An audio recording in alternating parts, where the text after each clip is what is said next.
Bismillahirrahmanirrahim. Alhamdulillahi rabbil alamin. Allahumma salli wa sallim ala sayyidina Muhammadin miftahi babi rahmatillah adada ma fi ilmillah salatan wa salaman daimaini bidawami mulkillah wa ala alihi wa sahbihi wa man walah wa man tabi'a sunnatahu wa qa'tada bihudah ila yaumi liqa'illah amma ba'du.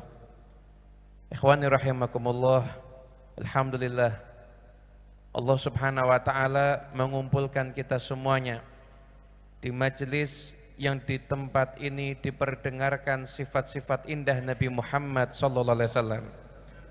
Semoga sebagaimana Allah subhanahu wa ta'ala menghiasi telinga kita dengan pujian-pujian pada Nabi, menghiasi lisan kita dengan sholawat pada Nabi, maka Allah telah jadikan hati kita penuh dengan cinta pada Nabi Muhammad. Dan ikhwani rahimakumullah, gak ada manusia yang lebih beruntung dibandingkan manusia yang di dalam hatinya itu penuh kecintaan kepada Rasulullah sallallahu alaihi wasallam. Karena iman manusia itu dikatakan sempurna apabila mereka telah mencintai Nabi Muhammad. Ada orang yang misalkan dia dalam sehari sekian kali dia menghatamkan Al-Quran, sekian kali dia mengerjakan sholat sunnah, sekian kali dia mengerjakan amalan-amalan apapun juga, namun apabila di hatinya tidak ada cinta pada Rasulullah SAW, dengan amal yang sehebat itu tidak bisa dikatakan dia memiliki iman yang sempurna. Iman yang sempurna itu adalah ketika seseorang mencintai Nabi sallallahu alaihi wasallam, bahkan melebihi ayahnya, melebihi anaknya, dan melebihi semua manusia, barulah orang tersebut dikatakan orang yang mencintai Rasulullah sallallahu alaihi wasallam. Dan di tempat ini kita berharap agar kita semuanya di tempat ini kita rela menahan ngantuk kita kumpul di tempat ini, walaupun lelah, ngantuk, capek, tapi kita bertahan di sini menunjukkan cinta kita pada Nabi Muhammad. Maka kita berharap semoga kita masuk dalam barisan kelompok pecinta Rasulullah SAW. Ikhwani rahimakumullah, nggak akan ada orang yang dilupakan sama Nabi. Nabi SAW itu ahlul wafa, orang yang sangat menghargai sekecil apapun jasa dan kebaikan daripada orang lain. Bahkan ketika beliau ditanya tentang bagaimana sebenarnya engkau ya Rasulullah, bagaimana permulaan dirimu ya Rasulullah, maka beliau menjawab da'watu Ibrahim. Aku ini doanya ayahku Ibrahim.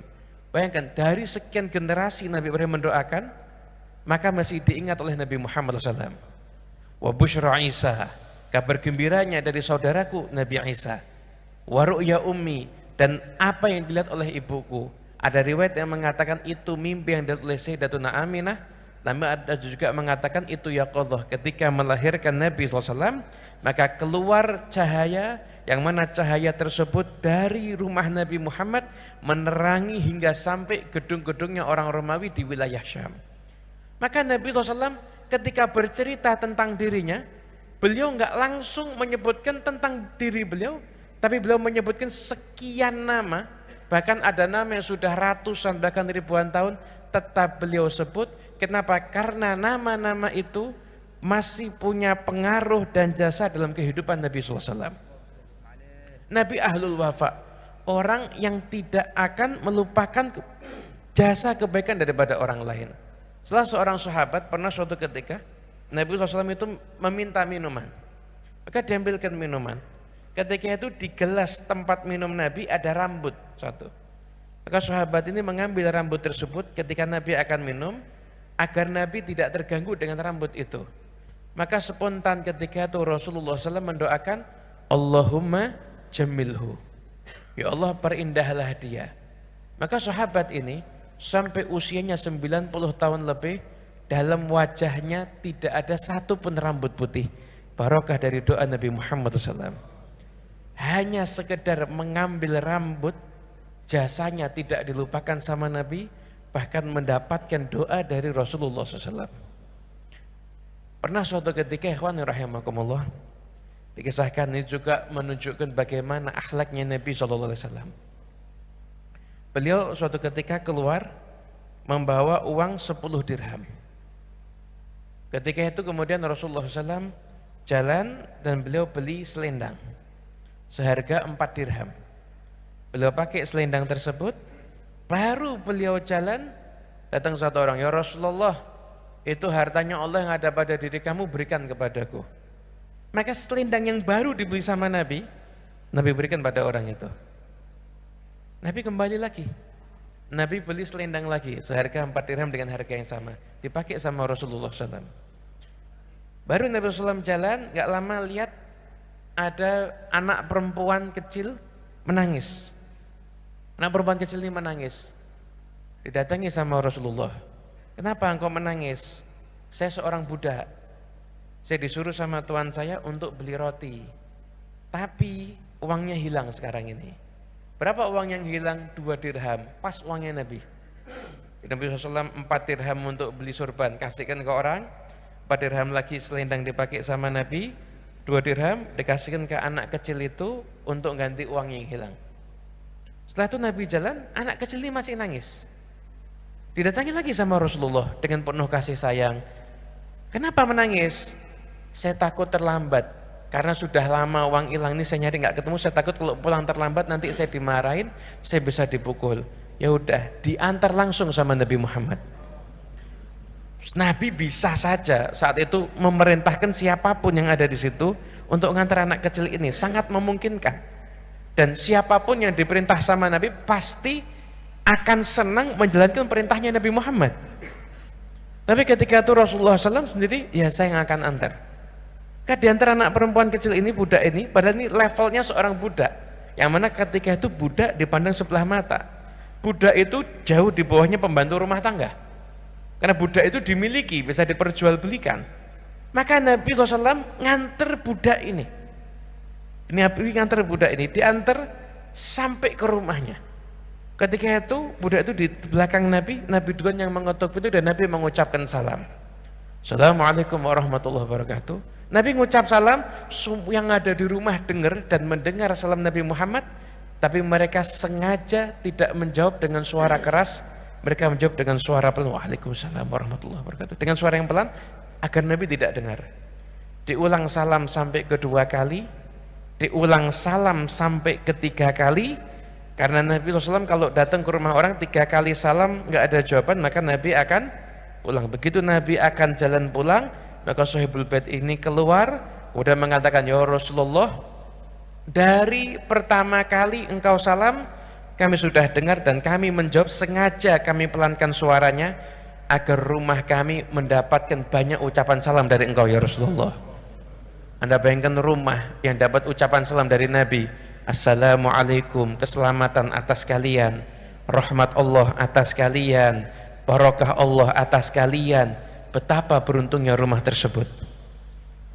Dan alhamdulillah kita sebagai umatnya, kita pun juga insya Allah mendapatkan keberuntungan, karena tidak ada satupun umat Nabi Muhammad SAW yang mengucapkan salam kepada Nabi kecuali Allah Ta'ala akan izinkan Nabi untuk rohnya bersatu dengan jasadnya dan menjawab salam tersebut. Setiap kita salam dengan Nabi, maka Nabi akan menjawab salam kita.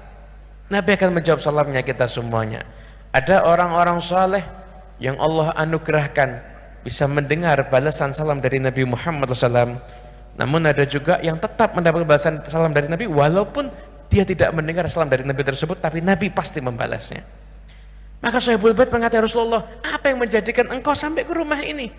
Maka Nabi mengatakan, budakmu kasihan, tadi dia kehilangan uang di jalan untuk beli roti, sekarang saya antar biar dia enggak kamu marahin karena terlambat. Apa kata Sahibul Bait? Ya Rasulullah, budak ini sekarang saya merdekakan di jalan Allah Ta'ala. Karena berkah budak ini engkau bisa sampai ke rumahku. Karena dia bisa membawa engkau ke sini, maka dia saya merdekakan di jalan Allah Subhanahu wa Ta'ala. Maka ketika Nabi SAW pulang dari rumah itu, ini Nabi keluar, pulang uangnya habis. Uangnya habis, nggak bawa uang lagi Nabi Muhammad. Dia mengatakan apa? laqad barakallahu fil asyrah. Sungguh 10 dirham yang penuh dengan berkah.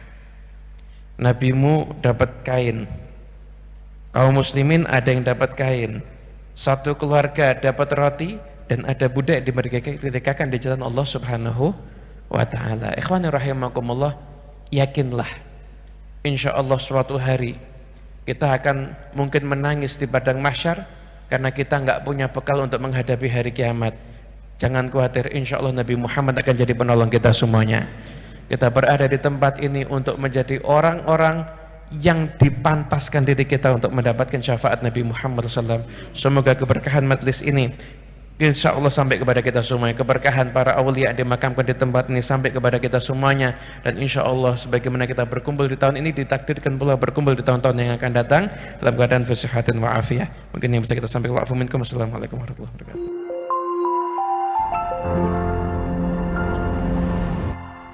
Damaikan hati, sejukkan jiwa. 107,7 FM Radio Suara Nabawi Pasuruan.